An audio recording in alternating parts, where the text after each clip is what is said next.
గుంటూరు జిల్లాలోని ఉప్పలపాడుకు విదేశీ అతిథులు వచ్చారు. ఖండాంతరాలు దాటి మన ప్రాంతానికి విచ్చేశారు. ఆ విదేశీ అతిథులు ఎవరో కాదు, రకరకాల విదేశీ పక్షులు ఉప్పలపాడులోని చెరువులో సందడి చేస్తున్నాయి. ఆస్ట్రేలియా, సైబీరియా, శ్రీలంక దేశాల నుంచి దాదాపు 18 రకాల పక్షులు వచ్చాయి. వాటిలో pelican, painted star, white ibis, open bill star, spot builder వంటి పక్షులున్నాయి.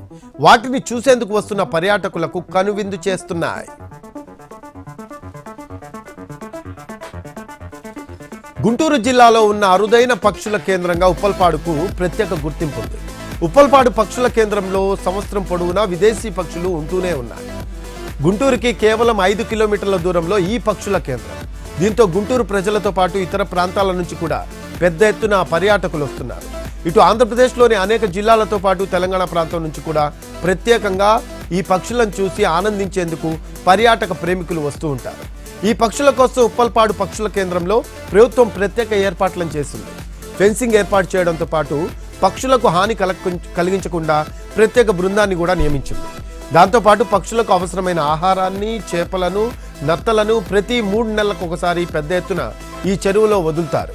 తద్వారా విదేశాల నుంచి వస్తున్న పక్షు జాతికి వసతులు కల్పిస్తూ ఉన్నారు. ప్రభుత్వం అందించే ఆహారంతో పాటు పక్షుల గుంపు ప్రతిరోజు ఆహార వేటకు వెళ్తూ ఉంటుంది.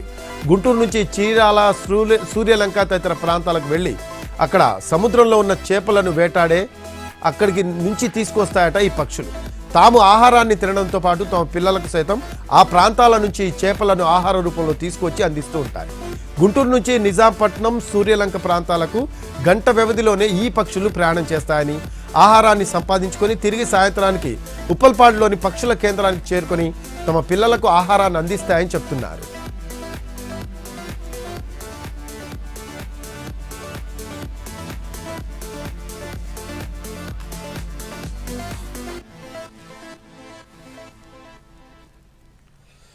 ఖండాంతరాలు దాటి వచ్చే ఈ విదేశీ పక్షులు అక్టోబర్, నవంబర్, డిసెంబర్ ప్రాంతాలలో ఉప్పలపాడు పక్షుల కేంద్రంలో తమ సంతానాన్ని ఉత్పత్తి చేసుకొని అవి ఎగరగలిగే సమయానికి తిరిగి తమ సొంత ప్రాంతాలకు తిరిగి వెళ్తూ ఉంటాయి.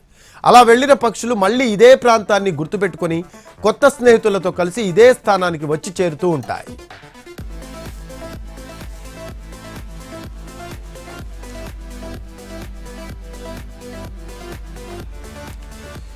ఉప్పలపాడులో విదేశీ పక్షుల సందడిపై మోర్ డీటెయిల్స్ మా కరెస్పాండెంట్ కృష్ణ అందిస్తారు. ప్రస్తుతం మనం గుంటూరు జిల్లాలో ఉన్న ఉప్పలపాడు పక్షుల కేంద్రం వద్ద ఉన్నాం. ఇక్కడ అంటే మన లోకల్గా ఉండేటువంటి బర్డ్స్ కంటే జాతీయ స్థాయిలో, అంతర్జాతీయ స్థాయిలో ఉండేటువంటి విదేశీ పక్షులే ఎక్కువగా ఈ ప్రాంతానికి వస్తూ ఉంటాయి. అసలు ఉప్పలపాడు పక్షుల కేంద్రం వద్దకు విదేశీ పక్షులు ఎందుకు వస్తున్నాయి, ఇక్కడ ఉన్నటువంటి అనేక దేశాల నుంచి వచ్చినటువంటి పక్షులు ఎలా సేద తీరుతాయి, ఎలా వాటి జీవన శైలి ఉంటుంది అనేటువంటి విషయాలను కూడా తెలుసుకునే ప్రయత్నం చేద్దాం. ఇప్పుడు ఈ ఉప్పలపాడు పక్షుల కేంద్రం ఎప్పటి నుంచి వస్తాను? 10 సంవత్సరాలు అవుతుందండి. నేను ఇక్కడ ఉండను, నేను లండన్లో ఉంటాను. వాటి కోసమే ఇంటికి వచ్చినప్పుడల్లా కంపల్సరీ వస్తాను. మీది ఈ ప్రాంతమేనా? మాది గుంటూరు. గుంటూరు. వాటి కోసం వచ్చి వెళ్తాను. ఓకే. సో మీ గ్రామస్తులు వీటిని ఎలా దగ్గరకు తీసుకున్నారు? మా గ్రామస్తులు వీటిని బాగా జాగ్రత్తగా చూసుకుంటారండి. వేరే వాళ్ళు ఎవరన్నా దానికి హంటింగ్ చేయకుండా వాటిని కాపాడుకుంటూ వస్తున్నారు. వీటి వలన కొంచెం పొలాలకు కూడా మంచిది, పురుగులు గిరుగులు తింటున్నాయి. వాటి గురించి వీటిని మనం రక్షణగా గ్రామస్తులు కూడా రక్షిస్తున్నారు. వాటిని వేరే వాళ్ళు దాంట్లోకి వెళ్లకుండా, వాటికి హింస వెళ్లకుండా చేస్తున్నారు. వాటి జాగ్రత్త తీసుకుంటున్నారు. ప్రభుత్వం సైడ్ నుంచి ఎట్లా ఉందండి? ఇప్పుడు ప్రస్తుతానికి మన పవన్ కళ్యాణ్ గారు అటవీ శాఖ మంత్రి గారు కదా, తన ద్వారాగా మనకు చేపిస్తారని చేస్తారు. చాలా దూర ప్రాంతాల నుంచి కూడా ఈ ప్రకృతి ప్రేమికులు కానీ, అదేవిధంగా ఆ పక్షుల్ని కెమెరాలో బంధించాలటువంటి ఆ ఉత్సాహం కలిగినటువంటి వాళ్ళు కానీ. సార్, మీరు ఎక్కడ, ఏ ప్రాంతం నుంచి వచ్చారు, ఏంటి ఈ పక్షుల్ని ఫోటోలు తీయడం ద్వారా ఏం చేయబోతున్నారు? సార్, మాది సూర్యాపేట జిల్లా కోదాడ. ఇది ఒక హాబీగా మారిపోయింది గత 2 ఏళ్ల బట్టి.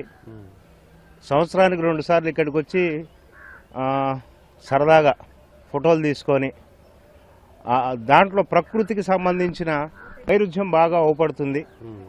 దానివల్ల కొద్దిగా మనసుకు ప్రశాంతత చేకూరుతుంది. ఒక మంచి ఫోటో దొరికితే కలకాలం అది జీవితాంతం గుర్తుండిపోయే అనుభూతిగా మిగిలిపోతుంది. అందుకని ఇక్కడికి రావడం జరుగుతుంది. మనం అంటే ఎప్పుడు చూడని పక్షులు, పెద్ద పెద్ద బర్డ్స్, అవి చాలా బిగ్ సైజ్ ఉన్నాయి. వలస పక్షులు సార్. అయితే ఇందులో విశేషం ఏంటంటే 365 రోజులు ఇక్కడ పక్షులు ఉంటూనే ఉంటాయి. కొన్ని చోట్ల ఒక నెల ఉండి ఒక నెల వెళ్ళిపోవడం జరుగుతూ ఉంది. ఈ ఉప్పలపాడులో మాత్రం పెలికాన్స్ కానీ ఇవి కానీ మ్యాక్సిమం ఇక్కడ పక్షులు ఎప్పుడు 365 రోజులు దొరుకుతాయి. అంటే ఈ సీజన్ అనేది ఏం లేదు దీనికి లేదండి. అదే పెలికాన్స్కి ఉంది సీజన్.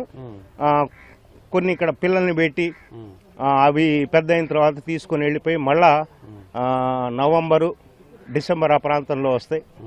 మిగతా పక్షులు మాత్రం మ్యాక్సిమం ఇక్కడే ఉంటాయండి.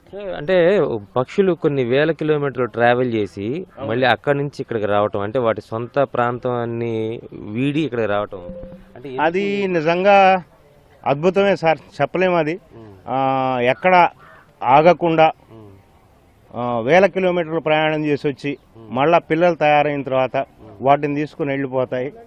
అది జంతు శాస్త్రం చదివిన వాళ్ళకి తెలిసి ఉంటుందేమో కానీ మాకు మాత్రం ఫోటోలు దొరికితే బాగా ఆనందంగా ఉంటుంది. ఎక్కడో ఉన్నటువంటి గుంటూరు జిల్లా, ఎక్కడ ఆస్ట్రేలియా, ఎక్కడ సైబీరియా, ఎక్కడ శ్రీలంక, ఈ ప్రాంతాలన్నింటినీ కూడా దాటుకుంటూ ఇక్కడికి వచ్చి మళ్ళీ ఇక్కడ గుడ్లు పెట్టి వాటి పిల్లల్ని సంరక్షించుకుంటూ మళ్ళీ ఆ పిల్లలు రెక్కలు వచ్చిన తర్వాత తిరిగి తీసుకొని వాళ్ళ సొంత ప్రాంతానికి వెళ్ళేటువంటి ఒక ప్రకృతి, ఒక పర్యాటకులకి ఆకర్షించేటువంటి ఒక అంశం అయితే ఇక్కడ జరుగుతుందనేది చెప్తూ ఉన్నారు. అదేవిధంగా అటు ప్రభుత్వం కూడా దీనికి సంబంధించినటువంటి డెవలప్మెంట్ మీద పూర్తిగా దృష్టి పెట్టిందనేది కూడా స్థానికులు చెప్తున్నారు. ఇక్కడ స్థానికులు కొంత ప్రొటెక్షన్ ఇవ్వటం, ప్రభుత్వం దీని మీద చొరవ చూపించడం, అదేవిధంగా ప్రకృతి ప్రేమికులు ఎవరైతే ఉంటారో, పర్యాటక ప్రేమికులు ఎవరైతే ఉంటారో వాళ్ళందరికీ కూడా ఇది ఒక అద్భుతమైన కేంద్రంగా చెప్పుకుంటూ ఉన్నారు. గడిచిన 23 సంవత్సరాలు, దాదాపుగా 2 దశాబ్దాలు దాటింది. ఆ 2 దశాబ్దాల నుంచి ఇక్కడ ప్రతి సంవత్సరం కూడా కొత్త కొత్త పక్షులు రావటం, అదేవిధంగా ఈ పక్షులు వెళ్ళి మళ్ళీ కొత్త పక్షులను కూడా ఈ ప్రాంతానికి తీసుకురావడం జరుగుతుందనేది ఇక్కడ ఉన్నటువంటి గ్రామస్తులు చాలా స్పష్టంగా చెప్తున్నారు. కెమెరా పర్సన్ నాగరాజ్తో కృష్ణ, ఎన్టీవీ, గుంటూరు.